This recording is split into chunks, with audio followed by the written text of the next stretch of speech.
तो मैंने क्या क्या डिस्कस कर लिया? Pathogen, antigen, pathology, antibody. Antigen में मैंने बताया self and non self antigen, complete antigen, exogenous और एंडोजीनियस एंटीजन। एक बात और ध्यान रखो, जब हमारे बॉडी में एक्सोजीनियस एंटीजन आता है तो हमारे बॉडी का एएमआई एक्टिवेट होता है, और जब हमारे बॉडी में एंडोजीनियस एंटीजन आता है तो हमारे बॉडी का सीएमआई एक्टिवेट होता है। ये एएमआई सीएमआई क्या है? AMI, AMI means here antibody mediated immune system, antibody mediated immunity. Antibody mediated immunity activate होता है अगर एक्सोजीनियस एंटीजन आया है, और जब एंडोजीनियस एंटीजन आता है तो हमारे बॉडी में सेलुलर मीडिएटेड इम्यूनिटी एक्टिवेट होता है। अब ये एएमआई सीएमआई क्या होता है इसका डिटेल डिस्कशन करेंगे अगले 1-2 लेक्चर बाद, तो अभी फिलहाल के लिए याद रखो। चलो अब आप बताओ कि आपका बॉडी में बैक्टीरिया एंटर किया, सीएमआई या एएमआई कौन एक्टिवेट होगा? Bacteria, AMI. आपका बॉडी में वायरस अटैक किया, कौन सा एक्टिवेट होगा? एएमआई या सीएमआई? सीएमआई। दोनों। पहले कौन एक्टिवेट होगा? एएमआई। फिर कौन एक्टिवेट होगा? सीएमआई। ट्यूमर बन गया, कौन एक्टिवेट होगा? सीएमआई। तो ऐसे घने सारे एंटीजन है। एक बात और मैं बता दूं, 12th क्लास के लेवल पर केवल हम लोग बैक्टीरिया और वायरस एंटीजन का मैकेनिज्म पढ़ते हैं, क्योंकि फंगल, प्रोटोजोन, हेलमिन और भी डिफरेंट टाइप के जो एंटीजन है उनका अलग मैकेनिज्म, उन पैथोजन का अलग किलिंग मैकेनिज्म है, वो हायर क्लासेस में पढ़ाया जाता है। यहाँ पर केवल बैक्टीरिया और वायरस को ही लेके चलाया जाता है, और बैक्टीरिया और वायरस में थोड़ा सा डिफरेंस है किलिंग मैकेनिज्म का, बाकी चीजें लगभग सेम है। ठीक है, तो वो चीजें आपको धीरे धीरे अंडरस्टैंडिंग डेवलप हो जाएगी कि क्या डिफरेंस है और क्या सिमिलरिटी है। ठीक है, चलिए तो अगला इम्यूनोलॉजी लेते हैं, अगला टर्म लेते हैं क्या एंटीबॉडी के बाद? अगला टर्म लेते हैं एग्लूटिनेशन, और एक टर्म लेंगे एक साथ ऑप्सोनाइजेशन। ठीक है, अब देखो ये क्या है? बैक्टीरिया है, ठीक है जी, और ये बैक्टीरिया के सरफेस पे क्या है? एंटीजन है जी। ये क्या जगह जगह? ये एंटीजन है, और ये पूरे एक साथ क्या कहलाएगा? जल्दी बोलो।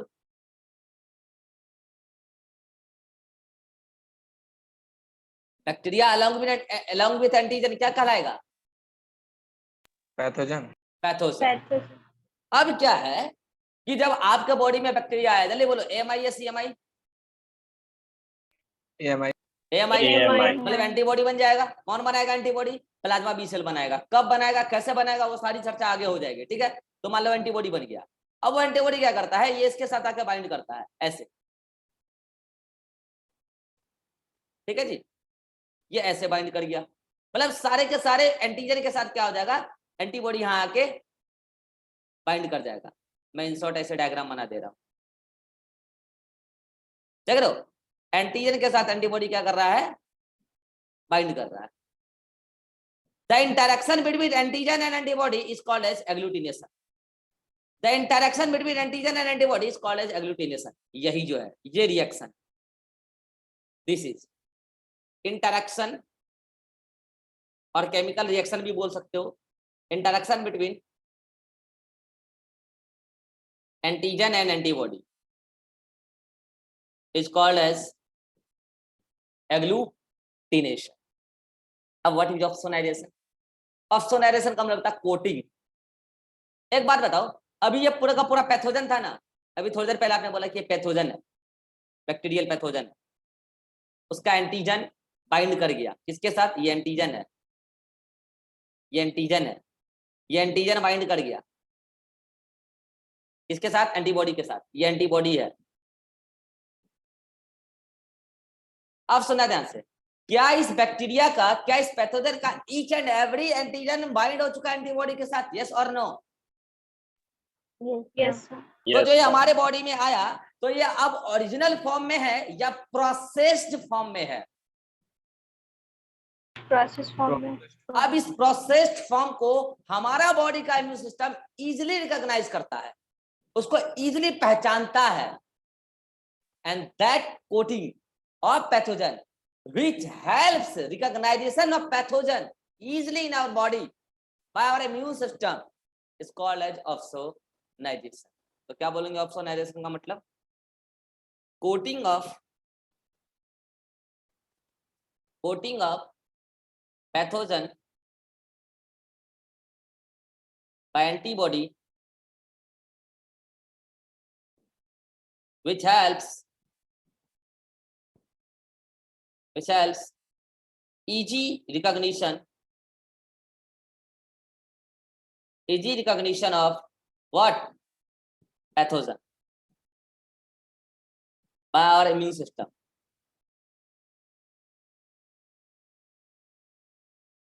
It's called as opsonization. Screenshot लो जल्दी से। क्लियर? ये छोटे छोटे से टर्म है, चैप्टर में ना आगे भयानक तरीके से काम आने वाला है, और मैं आगे इसका डिटेल डिस्क्रिप्शन नहीं बताऊंगा, मतलब वही बताऊंगा जो अभी नहीं बताया हूं। ठीक है? ऑप्सोनाइजेशन क्या होता है, एग्लूटिनेशन क्या होता है, सब आपको पता होना चाहिए।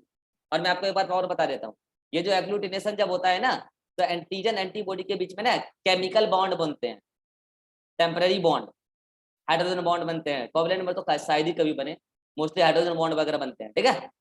तो उसके बीच में केमिकल बॉन्ड्स का फॉर्मेशन होता है। ठीक है? चलिए, तो हो गया क्या? Agglutination, opsonization. अब अगला टर्म लेते हैं, वैक्सीन।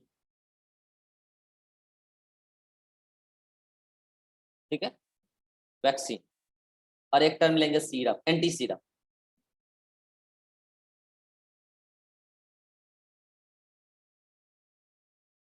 ठीक है जी?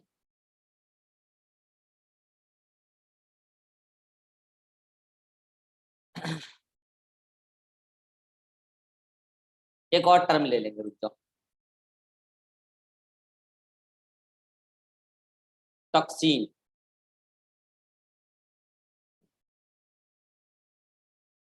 और टॉक्सॉइड।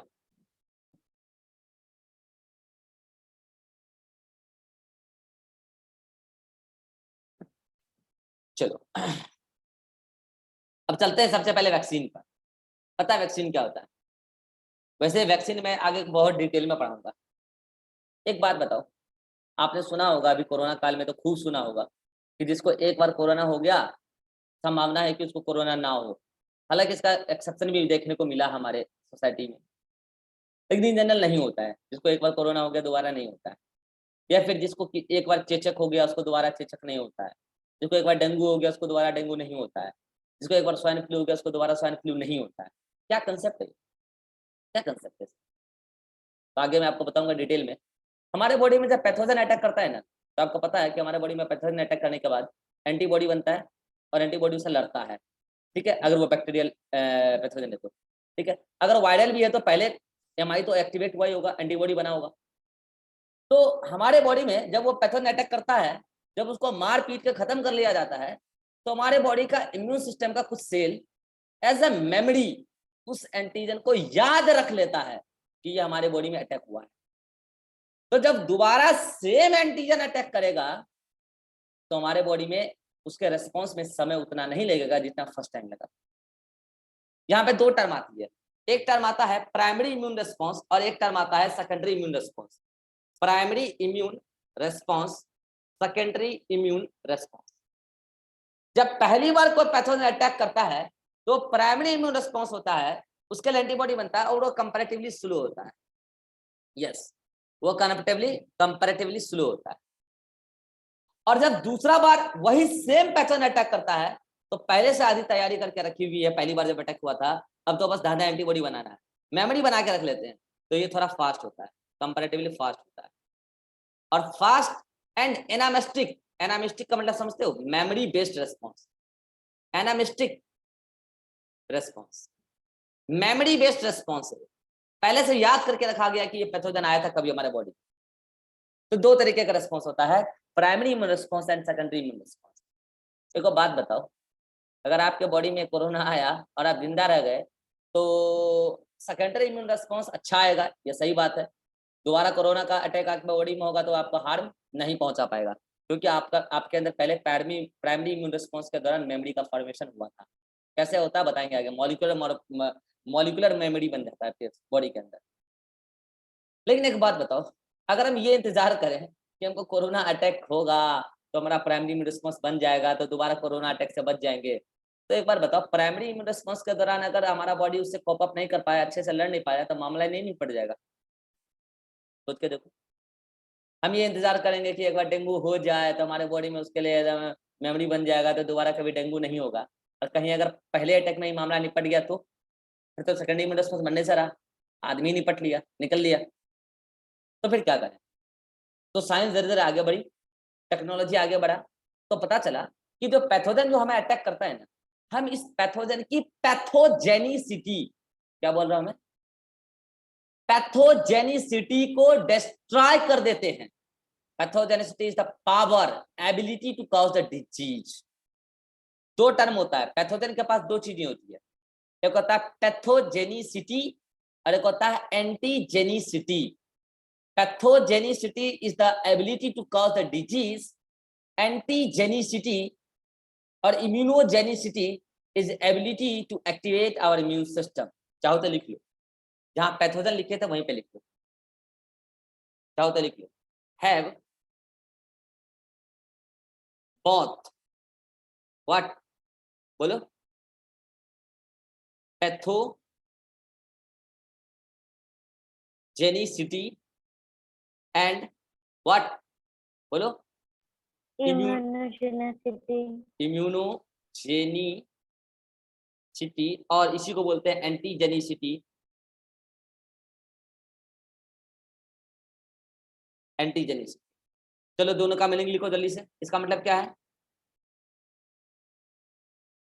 अरे बोलो,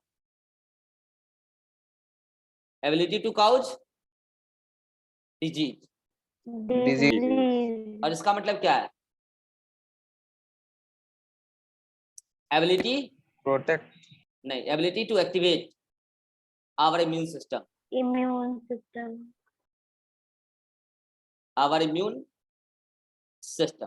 स्क्रीनशॉट ले लो, ये लिख लेना नोट्स में, काम आएगा आगे, ठीक है? तो पता है वैक्सीनेशन में क्या करते हैं, ले लिया स्क्रीनशॉट, ले लो।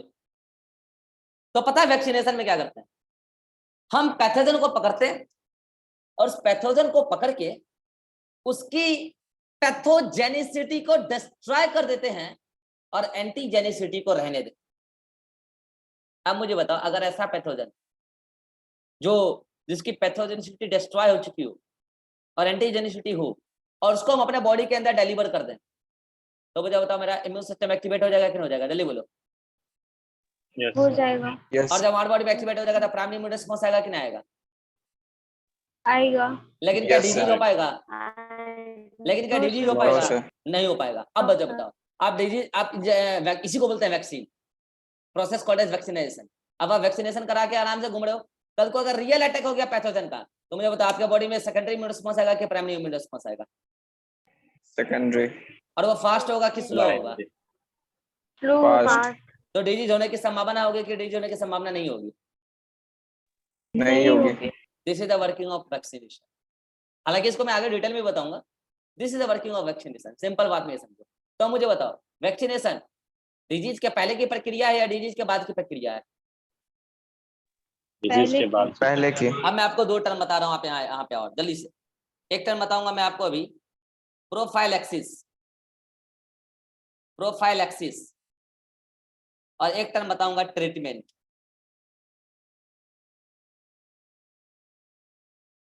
प्रोफाइलैक्सिस इज जस्ट प्रिकॉशन, या फिर ये बोलो preparation, preparation for fighting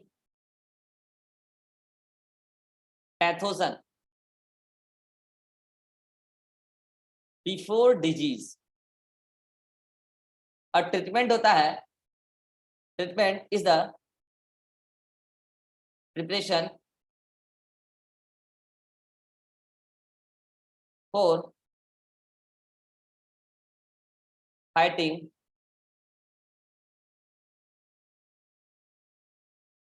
pathogen after disease. अब मुझे बताओ कि वैक्सीनेशन या वैक्सीन प्रोफाइलैक्सिस है या ट्रीटमेंट है? जल्दी बताओ। Prophylaxis है। प्रोफिलैक्सिस। अभी आपको कोरोना का वैक्सीन दिया गया, वो ट्रीटमेंट है या प्रोफाइलैक्सिस है? Prophylaxis। अभी वेव टू में कई सारे लोग निपट लिए। एक मेडिसिन बहुत स्कार्सिटी चल रही थी उसकी, रेमडेसिविर, याद है? वेव टू में, और बहुत सारे पर्सन को वो मेडिसिन ना मिलने की वजह से मर गए। तो वो दवा खाते थे, जिनको कोरोना होता था वो खाते थे, जिनको कोरोना नहीं था वो खाते थे वो दवा। होता था जी। तो वो ट्रीटमेंट था या प्रोफाइलैक्सिस था? ट्रीटमेंट। अब देखो ट्रीटमेंट। दोनों ही कोरोना वायरस से लड़ रहा है। आज जो मैं आपके बॉडी में वैक्सीनेशन किया हूं, पता उसमें क्या है? वो कोरोना वायरस का अंश है, वो कोरोना वायरस का अंश है, यस। अब डिफरेंट टाइप के मैकेनिज्म है कोरोना वैक्सीन बनने के, अलग अलग कंपनी अलग अलग तरीके से वैक्सीनेशन बना रही है। वो छोड़ो ना, मैं आपको पूरा वैक्सीनेशन का तरीका बताऊंगा आगे, कौन कौन डिजीज में किस तरीके से वैक्सीनेशन करते हैं।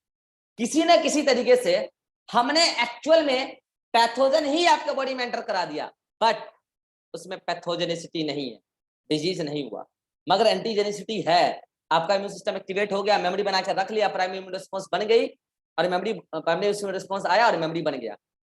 और अगर ऐसा है तो बताओ, जब रियल अटैक आपको कोरोना का होगा तो उस टाइम वो जो मेमोरी है वो उससे लड़ लेगा। तो डिजीज तो हुआ ही नहीं, तो डिजीज के पहले आप उससे लड़ लिए। प्रोफाइलैक्सिस है ट्रीटमेंट, बोलो। Prophylaxis। प्रोफाइलैक्सिस तो वैक्सीन प्रोफाइलैक्सिस का एक तरीका है, ठीक है। तो यहाँ पे पहले मैं इसमें लिख देता हूँ कि व्हाट इज वैक्सीनेशन। तो आप बोलेंगे एंट्री ऑफ या इंट्रोडक्शन, बोले इंट्रोडक्शन मतलब कैलिब्रेट करना अंदर की तरफ। Introduction of what? Introduction of pathogen, ऐसे बोलो। Introduction of processed pathogen, processed pathogen having what? क्या है क्या नहीं है, जल्दी बोलो। Having immunogenicity but not having क्या? पैथोजेनिसिटी। पैथोजेनिसिटी, इससे क्या होगा जल्दी बोलो? Gives immune system activate primary immune response. इससे क्या होगा जल्दी बोलो? Memory formation, memory formation. इससे क्या होगा बोलो जल्दी? Gives quick secondary immune response during actual attack of that pathogen। अब मुझे बताओ जल्दी से, इन सारी बातों को मिला के क्या मैं ऐसा कह सकता हूं कि वैक्सीनेशन या vaccine is a method of what? Prophylaxis और treatment. Prophylaxis. Method of prophylaxis. चलिए अब आते हैं एंटी सीरम पे। वैक्सीन क्लियर है? हालांकि वैक्सीन मैं आगे डिटेल में पढ़ाऊंगा, बस अभी टर्मिनोलॉजी समझ में आना चाहिए। अब आते हैं एंटी सीरम। तो ना ध्यान से, अगर आपको एक बात नहीं पता है तो मैं आपको बता देता हूँ। एक फार्मूला मैं आपको बताने वाला हूँ। ब्लड क्या होता है, हालांकि ब्लड चैप्टर पढ़ाऊंगा अभी, सर्कुलेटरी आज से स्टार्ट होगा तो आपको उसमें आ जाएगा। ब्लड क्या होता है? Blood is equal to blood cell plus plasma, यही होता है। ब्लड सेल प्लस प्लाज्मा, यही होता है।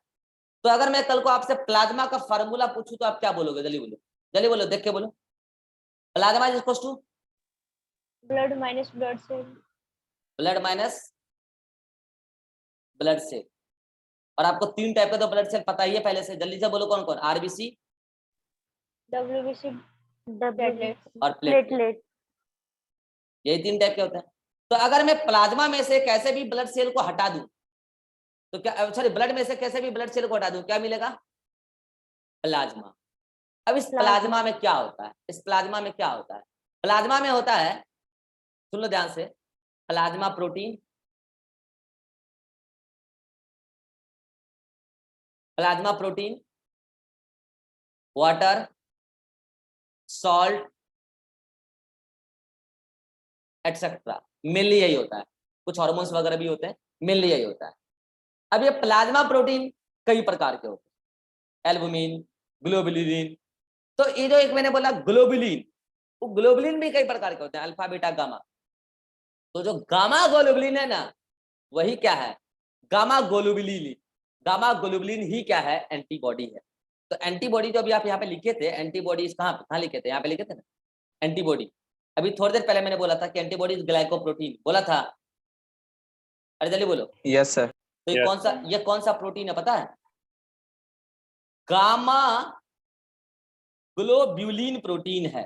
कौन सा प्रोटीन है, और ये gamma globulin protein gamma a type of plasma protein है, टाइप ऑफ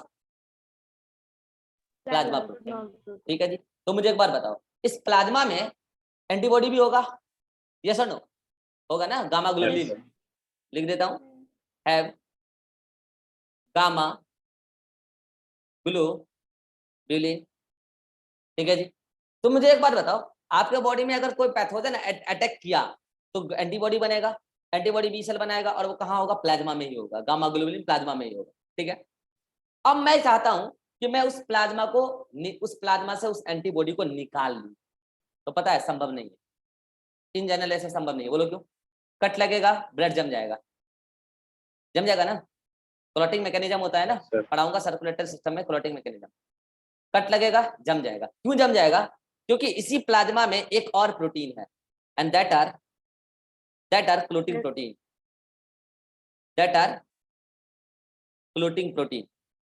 तो मुझे बताओ, कट लगेगा, क्लोटिंग प्रोटीन की वजह से पूरा का पूरा प्लाज्मा जम जाएगा, तो क्या कभी आप उससे एंटीबॉडी निकाल पाएंगे, नहीं।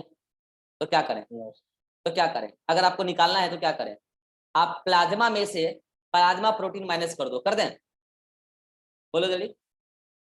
Plasma minus plasma protein, sorry plasma minus plasma protein नहीं, plasma minus clotting protein, clotting factor, proteinases factor ही होता है, क्लोटिंग फैक्टर। अगर मैं प्लाज्मा में से जिसमें प्लाज्मा मतलब ऑलरेडी ब्लड सेल हटा चुके हैं, प्लाज्मा में से क्लोटिंग फैक्टर हटा दें, तो जो बचता है उसको पता है क्या बोलते हैं, सीरम। उसको क्या बोलते हैं, सीरम। अब मुझे जल्दी से बता दो, इस सीरम से क्या आप एंटीबॉडी निकाल सकते हैं, यस और no? No sir, yes sir, क्यों नहीं निकाल सकते? निकाल सकते हैं। Antibody for specific, antibody for specific antigen या पैथोजन बोलो।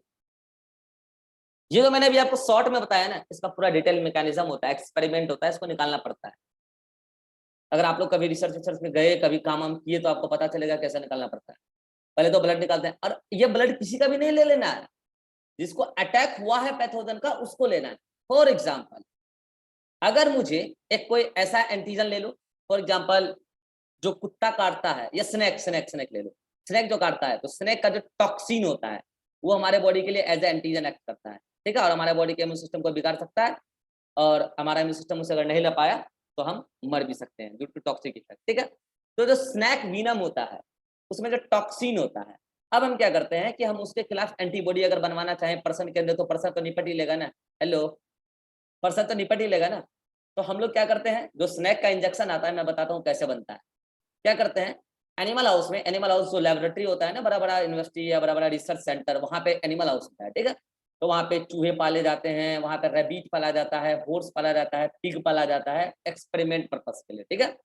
अभी हमारी यूनिवर्सिटी में भी तैयार हो रहा है रैबिट और रैट, ये तो अभी चालू हो जाएगा, ठीक है। बाकी बड़े एनिमल में थोड़ा परमिशन में प्रॉब्लम है। तो क्या करते हैं लोग, रैबिट मैमल है, ह्यूमन से मिलता जुलता है, रैट मैमल है, ह्यूमन से मिलता जुलता है, पिग, हॉर्स, ये सब ह्यूमन से लगभग करीबी में है। सबसे ज्यादा अच्छा माना जाता है रैबिट, इसकी काफी सिमिलरिटीज है ह्यूमन के साथ, ठीक है। तो क्या करते हैं, रैबिट को पकड़ते हैं पिंजरे में और सांप को छोड़ देते हैं उसमें, जिस सांप के खिलाफ हमें बनाना है क्या, एंटीबॉडी, तो सांप को छोड़ देते हैं। अब सांप उसको काटा, जैसे सांप काटा, फिर सांप को सेपरेट किया और उस भाई साहब को निकाला रैबिट को। रैबिट तो बेचारा मर सकता है, संभावनाएं हैं, लेकिन अगर हम चाहते हैं रैबिट को मरने से पहले उसको बचा लें, तो पहले किसी दूसरे रैबिट पे एक्सपेरिमेंट करके एंटीबॉडी बना के रखे होंगे, वो उसको दे देंगे अगर उसको बचाना है तो। अदरवाइज मुझे अगर एक्सपेरिमेंट को कैरी ऑन करना है तो हम क्या करेंगे, उसका ब्लड निकालेंगे। अब मुझे बताओ, उसका ब्लड से निकालेंगे कब? तुरंत निकाल लेंगे, थोड़े समय बाद निकालेंगे? थोड़े समय बाद निकालेंगे। एटलीस्ट उसका इम्यून सिस्टम एक्टिवेट हो जाए एक बार। उसका इम्यून सिस्टम एक्टिवेट हो जाएगा तो मुझे बताओ जल्दी से, प्राइमरी इम्यून रिस्पांस के तौर पे उसका बॉडी एंटीबॉडी बनाया होगा, यस और नो? बनाया होगा। अब उसका हम निकालेंगे ब्लड। ब्लड निकालने के बाद ब्लड सेल्स को सेपरेट करने के लिए डिफरेंट टेक्निक्स होता है, ठीक है। प्लेटलेट को अलग आइसोलेट कर लेते हैं, आरबीसी को अलग, डब्ल्यूबीसी को अलग। अगर इन सभी ब्लड सेल्स को डिसॉल्व करना है या फिल्ट्रेट करना है, डिफरेंट टेक्निक है, दुनिया भर का टेक्निक है। अगर आप कभी करोगे सब तो आपको पता चलेगा, ठीक है। तो कैसे भी हम डिफरेंट टेक्निक को यूज करके हम ब्लड सेल्स को सेपरेट करती है। अब आपके पास क्या बचा है? प्लाज्मा बचा है। अच्छा देखो, एक सबसे इजी तरीका क्या है अगर आपको सेपरेट करना है ब्लड सेल्स को? सेंट्रीफ्यूज कर दो। सेंट्रीफ्यूज मशीन में सेंट्रीफ्यूज कर दो प्लाज्मा को, ब्लड सेल्स नीचे सेपरेट आउट हो जाएगी, जो ऊपर तैरेगा सुपरटेंट वो प्लाज्मा होगा, उसको दूसरे टेस्ट ट्यूब में निकाल लो। अब क्या करो, उसमें से क्लॉटिंग फैक्टर निकालो। अब क्लॉटिंग फैक्टर को निकालने के लिए अलग अलग टेक्निक्स है, ये सब चीज रिसर्च का थोड़ा पार्ट है, ठीक है। अब आप क्लॉटिंग फैक्टर्स को निकाल लो। जब आपने क्लॉटिंग फैक्टर्स को निकाल लिया तो अब जो आपके पास बचा, अब आप बोलोगे सर इतनी देर में तो ब्लड क्लॉट हो जाएगा, नहीं होगा। ब्लड के क्लॉटिंग टाइम से पहले सारा काम आप करना है। और अगर ब्लड के क्लॉटिंग टाइम से पहले आपका एक्सपेरिमेंट सक्सेसफुल नहीं हो रहा है तो आपको स्टार्टिंग में एंटी क्लॉटिंग फैक्टर डालना पड़ेगा, और एट लास्ट आपको एंटी क्लॉटिंग फैक्टर भी रिमूव करना पड़ेगा, फिर एक्सपेरिमेंट एक स्टेप आगे चल जाएगा। अगर आपने क्लॉटिंग फैक्टर का टाइम के अंदर अपने एक्सपेरिमेंट को परफॉर्म करा लिया तो अच्छी बात है। अदरवाइज आप स्टार्टिंग में एंटी क्लॉटिंग फैक्टर डालो, और एट लास्ट जब आप प्लाज्मा निकाल लिए और प्लाज्मा से अब आप क्लॉटिंग फैक्टर और एंटी क्लॉटिंग फैक्टर दोनों को चिलेट करो। चिलेट मतलब होता है कॉन्सेंट्रेट करना, दोनों को कॉन्सेंट्रेट करके दोनों को रिमूव करो। अब जो आपके टेस्ट में बचा, बताना जल्दी से वो क्या है, जल्दी बताओ। अब जो आपके टेस्ट में बचा वो क्या है? अरे सीरम है। एंटी अभी मत बोलो यार, रुक जाओ। अब वो क्या है? सीरम है। अब मुझे बताओ उस सीरम में क्या वो एंटीबॉडी है जो उस रैबिट ने सांप के टॉक्सिन के खिलाफ बनाया था, यस और नो? Yes sir. और इंसान और रैबिट में ज्यादा डिफरेंस नहीं है। अब क्या उस पर्टिकुलर सीरम को जब हमको कल को सांप काटेगा तो क्या उसको एज ए इंजेक्शन हम अपने बॉडी में ले सकते हैं, यस और नो? Yes sir. तो एज ए इंजेक्शन जब हम अपने बॉडी में लेंगे तो मुझे बताना, बना बनाया एंटीबॉडी ले रहे हैं या हमारे बॉडी में जाके वो एंटीबॉडी बनेगा? बना बनाया वो किस फॉर्म में ले रहे हैं? सीरम के फॉर्म में ले रहे हैं, यस और नो? Yes sir. और वह किसी के खिलाफ ले रहे हैं, किसी के खिलाफ ले रहे हैं, so that is called as anti serum. और ये बनाया जाता है डिफरेंट टॉक्सिन्स के खिलाफ, डिफरेंट पैथोजन के खिलाफ। हमारे साइंटिस्ट दिन रात मेहनत करके एंटी सीरम बना रहे हैं। कुत्तों के लिए बन चुका है, डिफरेंट टाइप का कुत्ता होता है, डिफरेंट टाइप का स्किन होता है, डिफरेंट स्नेक होता है, डिफरेंट टाइप पॉइजनस एनिमल्स होता है, different type of poisonous plant products होता है। उन सभी के लिए हम इस तरीके से, ये मैंने आपको एक शॉर्ट डेमो दिया कैसे एक्सपेरिमेंट होता है लैब में एंटी सीरम बनाने का। और ये रिसर्च का बहुत ही इंटरेस्टिंग एरिया है जिसमें आप एंटी सीरम प्रिपरेशन करते हैं, ठीक है। तो ऐसे साइंटिस्ट एंटी सीरम बनाते हैं, फिर उसको कंपनी अप्रूव करती है, फिर वो मार्केट में आता है, मेडिकल में आता है, मेडिकल स्टोर में आता है, डॉक्टर्स के पास आता है। फिर जब आप हॉस्पिटल जाते हो बोलते हो साहब हमको सांप काट लिया है, अगर आपको सांप का आइडिया नहीं है तो डॉक्टर आपसे कम से कम लोकेलिटी पूछते हैं किस जगह काटा है, तो वो अंदाज लगा लेते हैं कि उस जगह कौन सा सांप होगा या नहीं। तो खास करके हॉस्पिटल्स को फॉरेस्ट डिपार्टमेंट से लिस्ट होता है उनके पास कि यहाँ के किस एरिया में कौन सा सांप इन जनरल पाया जाता है। ये सब भाई साहब हायर स्टडीज का पार्ट होता है, ठीक है। ये सारी रिसर्च फील्ड जो होती है आपस में कनेक्टेड होती है। इम्यूनोलॉजी फॉरेस्ट डिपार्टमेंट से कनेक्टेड है, फिर फॉरेस्ट डिपार्टमेंट उधर किसी दूसरे डिपार्टमेंट से कनेक्टेड है, वो सब आपस में कनेक्टेड होता है। तो डॉक्टर के पास एक ओवरव्यू है कि अगर ये इस इलाके में इसको सांप काटा है तो इन जनरल हो सकता है कि इसको घरतरेत सांप काटा होगा, इसको कोबरा काटा होगा, जो भी है उसको तो बायोलॉजिकल नेम पता होता है, मैंने कॉमन नेम बोला, तो वो काटा होगा। वो उसके खिलाफ पहले से एंटी सीरम शीशी में पैक करके रखा हुआ है, पेशेंट आएगा इंजेक्शन ठोक देगा और पेशेंट बच जाएगा। मुझे बताओ ये जो मैंने एंटी सीरम बताया ये एंटी सीरम प्रोफाइलैक्सिस या ट्रीटमेंट है, मुझे ये बता दो। अगर आपको कहानी समझ में आ गई तो मेरा एक सवाल बस यही है कि एंटी सीरम प्रोफाइलैक्सिस या ट्रीटमेंट? शाबाश, कहानी का सार यही था, ट्रीटमेंट है, प्रोफाइलैक्सिस नहीं। सांप के काटने के पहले थोड़ी ना आपने लिया है ये इंजेक्शन, सांप के कुत्ते के काटने के पहले थोड़ी ना लिया इंजेक्शन, ये तो आपने तब लिया जब आपको सांप काट लिया, आपको बॉडी में एंटीजन आ गया, तब आपने बना बनाया एंटीबॉडी ले लिया।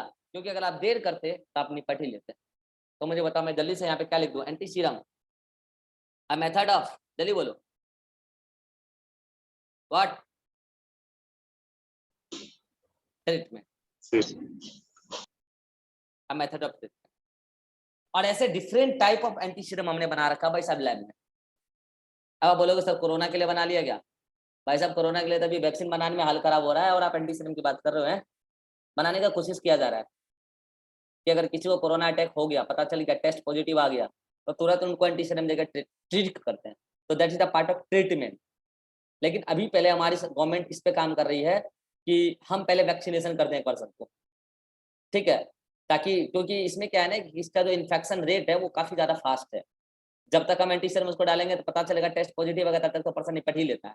इसलिए सबको पहले इन्फेक्शन होने से ही बचा लो।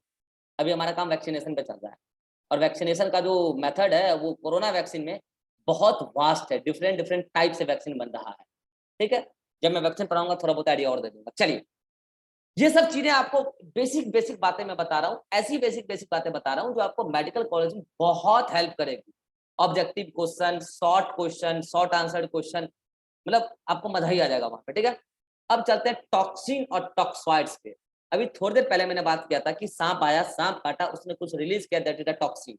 कल को आपने कुछ ऐसा खाना खा लिया जिसमें कोई हार्मफुल बैक्टीरिया थे, वो आपके बॉडी के अंदर गया, वो रिलीज किया टॉक्सिन। यानी कि toxin act as antigen, yes और no? Toxin act as antigen. तो आप बोलेंगे toxin released by pathogen or any other substance, कोई भी other substance which can act as antigen, जो एंटीजन की तरह एक्ट करे, called as टॉक्सिन। अब सुनना ध्यान से, अगर हमें ये पता चल जाए, जैसे आज आपने एक बार बताओ, आज आपने सांप के लिए और आज आपने डिफरेंट डॉग्स के लिए, कैट के लिए, डिफरेंट एनिमल्स के टॉक्सिन के खिलाफ आपने क्या किया? एंटी सीरम बना लिया, यस और नो? लेकिन जिसके लिए एंटी सीरम नहीं बन पाता है, पॉसिबल नहीं है, तो उस क्या करेंगे बताओ जल्दी से? एंटी सीरम नहीं बन पाया, मतलब कि एंटी सीरम बनाना पॉसिबल नहीं हो पाया, तो पता है क्या करते हैं? फॉर एग्जाम्पल कि कोई टॉक्सिन है और हम क्या करते हैं, उस टॉक्सिन को ही पहले सेपरेट आउट करते हैं और उस टॉक्सिन को सेपरेट आउट करके कैसे न कैसे उसकी एंटीजेनिसिटी को घटाते हैं, सॉरी उसकी पैथोजेनिसिटी को घटाते हैं। एंटीजन के पास भी दोनों चीज है बोथ, लिख देता हूं मैं यहाँ पे, हैव बोथ। व्हाट? जल्दी बोलो, पैथोजेनिसिटी एंड बोलो एंटीजेनिसिटी है इम्यूनोजेनिसिटी, इम्यूनोजेनिसिटी और एंटीजेनिसिटी, ठीक है। तो अब हम क्या करते हैं, उस टॉक्सिन को ले लेते हैं, निकाल लेते हैं उस ऑर्गन से, या कोई अदर सब्सटेंस है तो उसको उठा लेते हैं और बाय केमिकल प्रोसेस और by physical process, UV ray दे दिया, कोई केमिकल दे दिया, एसिड दे दिया, बेस दे दिया, और टॉक्सिन के